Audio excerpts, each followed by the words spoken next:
በወላይታ ሶዶ ከተማና አካባቢዋ ያሉ ታሪካዊ ተፈጥሯዊና ሰው ሰራሽ የመስህብ ስፍራዎችን ለጎብኚዎች ምቹ እንዲሆኑ በትኩረት እየተሰራ ነው ሲሉ የከተማዋ ከንቲባ እታገኝ ኃይለማርያም ተናገሩ። በአካባቢው የተቀዛቀዘውን የቱሪዝም ኢንዱስትሪ ለማነቃቃት አቅዶ እየሰራ እንደሚገኝ የተናገረው ደግሞ የቦስዮስ ቱር ኤንድ ትራቨል ኤጀንሲ ነው። የጉዞ ድርጅቱ ከከተማዋ አንደኛ ደረጃ ትምህርት ቤቶች የተውጣጡ ተማሪዎች በአካባቢያቸው ያሉ ተፈጥሯዊና ሰው ሰራሽ የመስህብ ስፍራዎችን እንዲያውቁ የሚያግዝ ጉዞ አድርጓል። ዳግም ማዴቦ ተጨማሪውን ያስመለክተናል። መቀመጫውን በወላይታ ሶዶ ከተማ ያደረገው ቦስዮስ አስጎብኚ ድርጅት በዞኑ ያሉ የቱሪስት ሀብቶች እንዲታወቁ አበክሮ እየሰራ ይገኛል። ድርጅቱ ከወላይታ ሶዶ ከተማ 9 የመንግስት አንደኛ ደረጃ ትምህርት ቤቶች የተውጣጡ ተማሪዎች በዳሞሶሬ ወረዳ የሚገኘውን የቡሻ ሸጋሯ አስጎብኝተዋል። ገጠር ስንሄድ አንድም አናገኝም፣ የቆርቆሮ ቤት ነው የምናገኘው። በጣም የሚያምር ቦታ ነው። ደግሞ ወላይታን እኛ እንድታወዝ ያደርጋል። በጣም ያምራል። ቦታው ራሱ ሳሩ ምናምን በቃ ኖርማል እንትን ነው፣ ናቹራል ነው። በጣም ያምራል። በዛ ነው እኔ የተረዳሁት። አሁን ራሱ ለራሴ ቃል ገባው። ማላውቀው ነገር አውቄያለሁ። ለምሳሌ ጎጆ ቤት ሲባል እንደዚህ በስም ነው ማቀው ወይም በሲል ነገር ነው ማቀው። ግን ዛሬ እድል ኖሮኝ በአይኔ ላይ ደስ ብሎኝ ውስጡን ገብቼ እንዴት እንደተሰራ ዙሪያውን በማየት አንድ ሁለት ደግሞ እንደዚህ ያለ ነፋሻማ አየር ያለበት በጣም ለማየት ደስ የሚል ለመዝናናት ለመጫወትም ሆነ እርስ በርስ ከምንወዳቸው ከምናከብራቸው ሰዎች ጋር ጊዜ ለማሳለፍ አሪፍ ቦታ እንደዚህ አይነት ቦታ በመኖሩ ደስ ብሎኛል። ከተማሪዎች በተጨማሪ ርዕሰ መምህራንም የጉብኝቱ ተሳታፊ ሲሆኑ አጋጣሚውም ተማሪዎች አካባቢያቸውንና ባህላቸውን እንዲያውቁ ከማድረግ አንጻር ይበልጥ እንድንሰራ የሚያነሳሳ ነው ይላሉ ርዕሰ መምህራኑ። ደስ የሚል ጉብኝት ነው። አሁን እዚህ ጋር የተማሩ ሰዎች የሰሩት ስራ ነው። የተማሩ ወደፊት የሄዱ ሰዎች ወደ ኋላ መጥቶ በአባታቸው ቤት ላይ በአባታቸው አካባቢ መሬት ላይ የሚሰሩት ነገር ለሌሎችም ትምህርት የሚሆን ለራሳቸው ደግሞ ገቢ የሚያስገኝ ነገር ስለሆነ በጣም ለተማሪዎች ጠቃሚ የሆነ ነገር ነው የተማርነውና ያየነው ነገር። በወላይታ አካባቢ ይሄ መጀመሪያው ጥሩ ነው። ገና ጅምር ነው። ብዙ መስራት አለብን።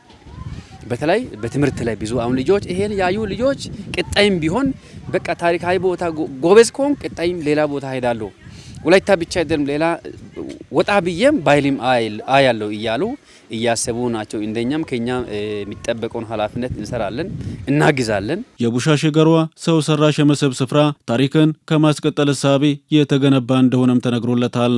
አገር የሚጠነክረው የሚያድገው በትውልድ ቅብብሎሽ ነው። በአንድ ጊዜ ተጀምሮ የሚያልቅ ነገር የለም።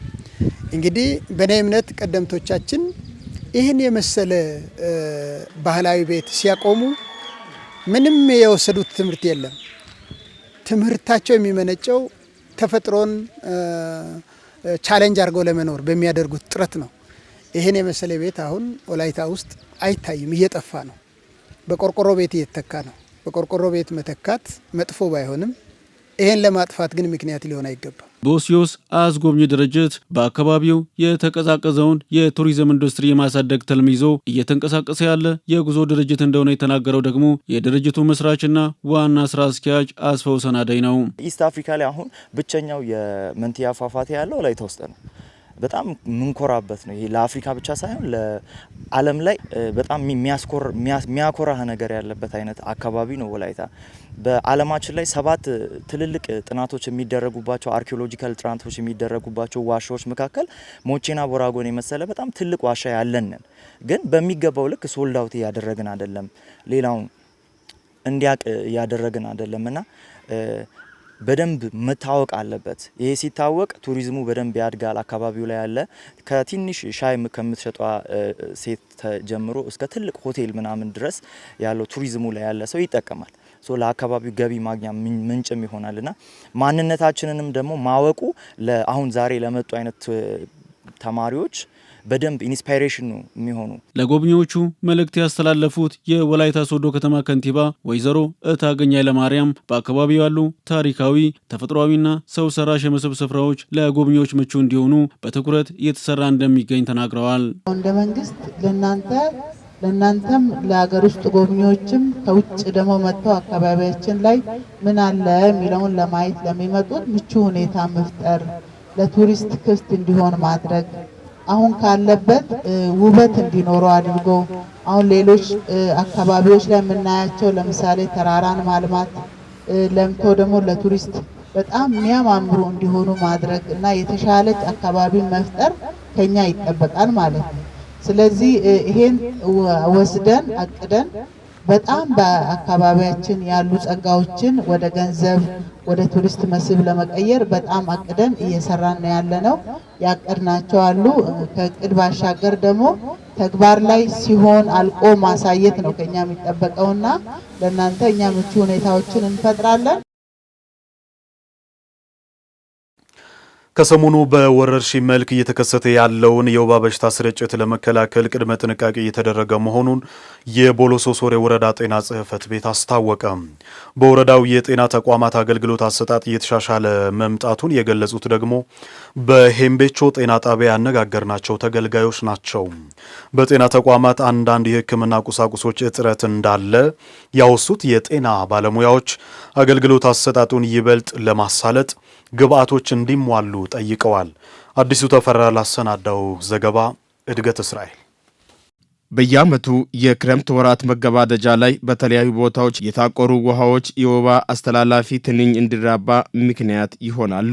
በተለይም በሀሩራማና ጨፊያማ አካባቢዎች ትንኟ የመራባት እድሉ ከፍተኛ መሆኑን ተከትሎ አሁን ላይ በአንዳንድ አካባቢዎች የወባ በሽታ ስርጭት እየተባባሰ መምጣቱም ይታወቃል። ይህንን ተከትሎ በወረርሽኝ መልክ እየተከሰተ ያለውን የወባ በሽታ ለመከላከል በጤና ተቋማት አስፈላጊ ግብአቶችን በማሟላት ቅድመ ጥንቃቄ እየተደረገ መሆኑን በቦሎሶ ሶሬ ወረዳ ሄምቤቾ ጤና ጣቢያ አቅንተን ታዝበናል። የጤና ጣቢያው አገልግሎት አሰጣጥም እየተሻሻለ መምጣቱን ተገልጋዮች ተናግረዋል። ያው ወባ እኛ ጋር በጣም ቀንሷል። አሁን ሰሞኑን በደንብ የለም፣ አንድና ሁለት ካልሆነ በስተቀር ወባ የለም። ወባ የሚጠፋበት ዋናው ምክንያት የህዝብ አንድነትም አለ፣ የነሱም ትምህርት አለ። አገልግሎቱ በጣም ነው፣ በሰዓት ነው የሚገቡት፣ በሰዓት ነው የሚወጡት። ሙያተኞችም በደንብ ነው የሚሰጡት። አገልግሎታቸው በጣም ጥሩ ነው። ጥሩ አገልግሎት ነው የሚሰጡት። በእነሱም ላይ አንድ ችግርም የለም። ደግሞ መድኃኒት አቅርቦትም ለዚህ ለጤና ጣቢያ አብዛኛውን ጊዜ ስላለ ችግር የለውም። እዚህ ጤና ጣቢያ ላይ መስተካከል ያለበት ነገር አለ ብዬ ማስበው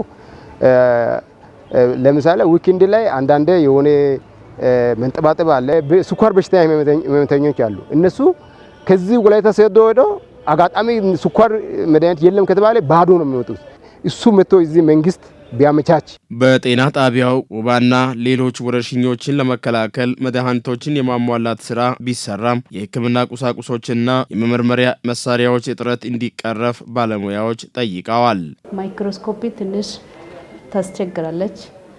ለምን ከቆይታ አንጻር ነው። እሱንም የሆነ የተሰበረ የሆነ የተበላሸ ነገር ያን ያህል አይታይም። የለም ባለፈው አምፖል ተቃጥሎ ነበር። እሱን አስተካክለን አሁን እየሰራን ነን። ግን በጣም እንትን አርጅታለች። መንግስት እኛ ለእኛ እንደ ድጎማ የሚፈልግ ከሆነ ኬሚስትሪ ቴስት፣ ሲቢሲ ማሽን፣ ሌላ ማሽን እንደ ጤና ጣቢያ እነሱ እንደውም ቢያመጡ ጥሩ ነው። የመከላከል ስራውን ለመስራት እርጭትም በሰሞኑ አሁን ለተቀበለ ተካሂዷል። አምስተኛው አሁን እየተካሄደ ነው። እዚህ ጋር ደግሞ ከዛ እርጭቱንም መከላከሉንም እያደረግን እየተደረገም እያለ ወደዚህ የመጡትን ለማከም ሬዲዮን የተዘጋጁ ባለሙያዎች እዚህ ጋርም ስላሉ የተዘጋጀ ደግሞ በላቦራቶሪም የሚያስፈልጉ ኤጀንቶችም አሉ። የወባ መድኃኒቶችም እንደየካርተም እንደ ክሎሮክን እንደየፍራማክን አሉና በዛ በቂ የሆነ ሕክምና አገኝቶ ይሄዳሉ። ጤና ጣቢያ አቅም በላይ የሆነ ነገር መንግስት እኛን ሊረዳን ወይ ሊረዳ ይችላል የሚባለው ነገር ምንድነው? ሲቢሲ ማሽን ትልቁ ማሽን አለ። ሲቢሲ አጠቃላይ ምርመራው ማካሄድ የምንችለውን ያው ጤና ጣቢያ አቅም ማይችለውን መንግስት ያን ነገር ቢረዳን። በጤና ተቋማት የሚስተዋለውን የሕክምና ቁሳቁሶች እጥረት ከማሟላት ጎን ለጎን የአገልግሎት አሰጣጥ ከማሳለጥ አኳያ ከባለድርሻዎች ጋር እየተሰራ መሆኑም ተገልጿል። መድኃኒት ገዢ የተፈጸመው ያው አጠቃላይ ያው 860 ሺህ ብር መድኃኒት ነው። ማይክሮስኮፒ አሁን ይሄ ያለው ማይክሮስኮፒ ያው በጣም ከጊዜ አንጻር ያው የተወሰነ አገልግሎት ያው ትንሽ እየደከመ ስለሆነ አሁን ለመግዛት እቅድ ይዘን ቀጣይ ኳርተር ላይ ተገዝቶ ይመጣል የሚል ሀሳብ አለ።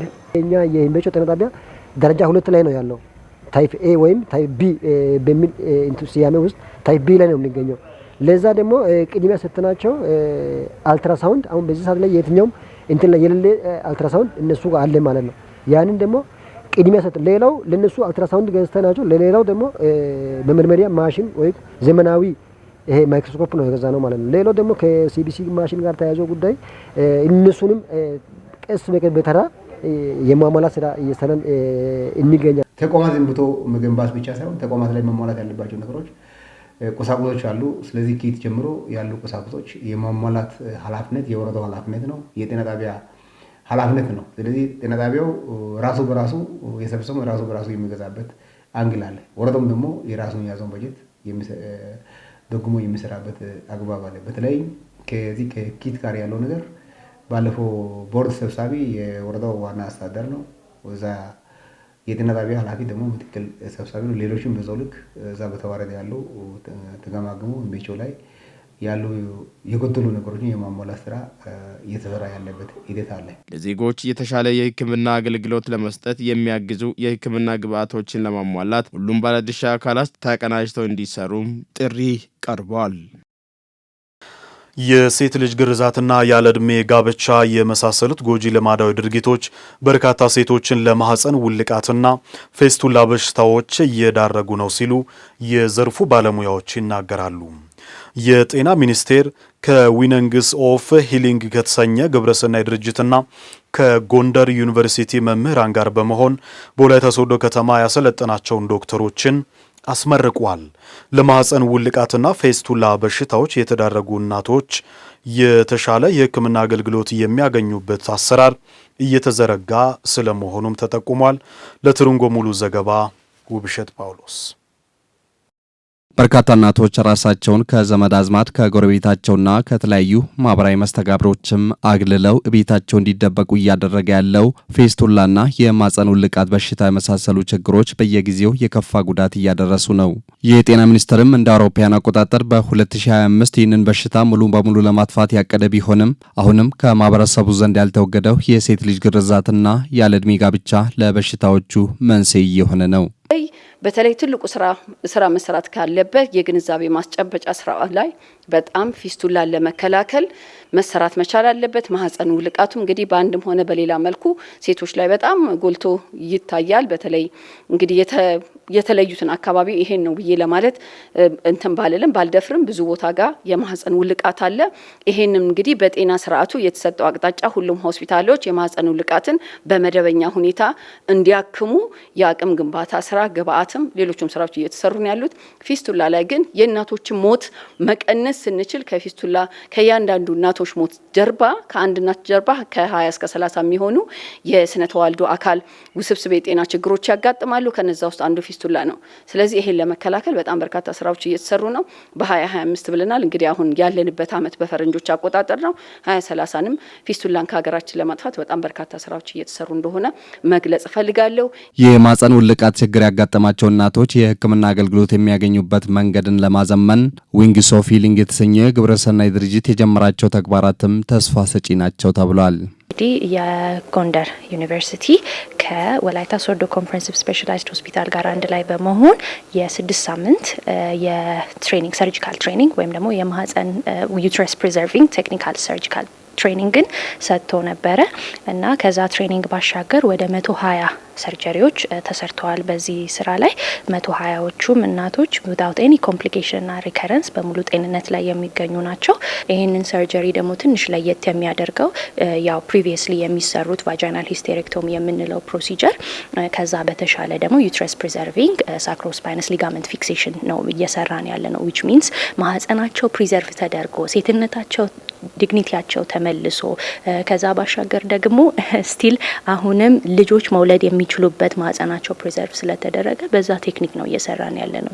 ለበሽታዎቹ ዋነኛ መንስኤ የሴት ልጅ ግርዛትና ያለ ዕድሜ ጋብቻ መሆኑን የጠቀሱት የዘርፉ ባለሙያዎች ማህበረሰቡ እነዚህን ከመሳሰሉ ጎጂ ልማዳዊ ድርጊቶች መቆጠብ እንዳለበትም አሳስበዋል። አዘ ጋይናኮሎጂስት ሁሉም ፔሸንቶቻችን ከቲንግ አላቸው። ሁሉም ከሌላ ዞን ደግሞ ፔሸንቶችን ራሱ አይተን እስከ መለየት ድረስ ማለት ለወሊድ የመጡ እናቶች ኬዝ ዞን እንደመጡ ራሱ ትለያለህ አይተ እና ያን ያህል በጣም የተስፋፋና ኢቭን ጤና ባለሙያዎችም ሆኑ ልጆቻቸውን የሚያስገርዙ ሰዎችን አውቃለሁ እና በዚህ ደረጃ ያለው ነገር ትንሽ ቢሰራበት ዞኑ ላይ እላለሁ በሰፊ ቢሰራበት። ማህፀን ውልቃት በሽታን ከአካባቢያችን ማጥፋት ነው ዋናው አላማ። ይሄ ያለባቸውን ሆስፒታሉ ያ በሽታ ያለባቸውን ማከሙ እንዳለ ሆኖ መከላከሉ ወሳኝ ነው። ለዚህ ደግሞ ዋናነት ተጋላጭ የሚያደርገው የሴቶች ግርዛት ነው። ስለዚህ ሴቶች ግርዛት ለዚህ በሽታም ከዛ ውጪ ደግሞ ያለ እድሜ ያለ አቻ ጋብቻ ያለ እድሜያቸው ወደ እርግዝና ሲከሰት ለነዚህ ለፊስቱላ በሽታም ለማህፀን ውልቃት በሽታ ከሚያጋልጡ ምክንያቶች እንደ አንዱ ይጠቀሳል። ስለዚህ እነዚህን መከላከል እናቶች ብዙ ጊዜ ችግሩን እንደ ችግር አውጥተው ስለማያወሩ በጣም ቁጥሩ ብዙ ነው። በእርግጥ ከእናቶች ጋር የተያያዘ ብዙ በሰፊው የምናየው ችግር ነው። ሊከሰት የሚችሉባቸው አጋጣሚዎች በእርግጥ ብዙ ናቸው። ነገር ግን አንዱና ዋናው ነገር አንደኛ እናቶች ብዙ ከመውለድ አንጻር ብዙ በማህፀን ስለሚወልዱ ብዙ ከሚወልዱ እናቶች ጋር የተያያዘ ነው። ሁለተኛ ደግሞ ብዙ ድካም ያለባቸው የኛ ገጠር እናቶች ብዙ ስለሚሰሩ ከሱ ጋር የተያያዘ ነውና በሽታው በስፋት የሚገኘው በእንደዚህ አይነት እናቶች ላይ ነው። እድሜ እየጨመረ ሲመጣም የራሱ የሆነ አስተዋጽኦ ይኖራልና ኬዙ ከዚህ ጋር የተያያዙ ናቸው ብዬ አምናለሁ። በሽታዎቹ ከተከሰቱ በኋላ ከሚሰጠው የሕክምና አገልግሎት በተጓዳኝ ቅድመ መከላከል ላይ አትኩሮ መስራት እንደሚያስፈልግም ተጠቁሟል። ክስት እንትናችን እሱ ላይ በደንብ ኢንቨስት የምናደርግበት ቢሆን ጥሩ ነው ብዬ አስባለሁ። በአጠቃላይ እንግዲህ ዛሬ በጣም ያየነው በጣም ትልቅ ጉዳዮች ላይ ነው ስንነጋገር የነበር ነው።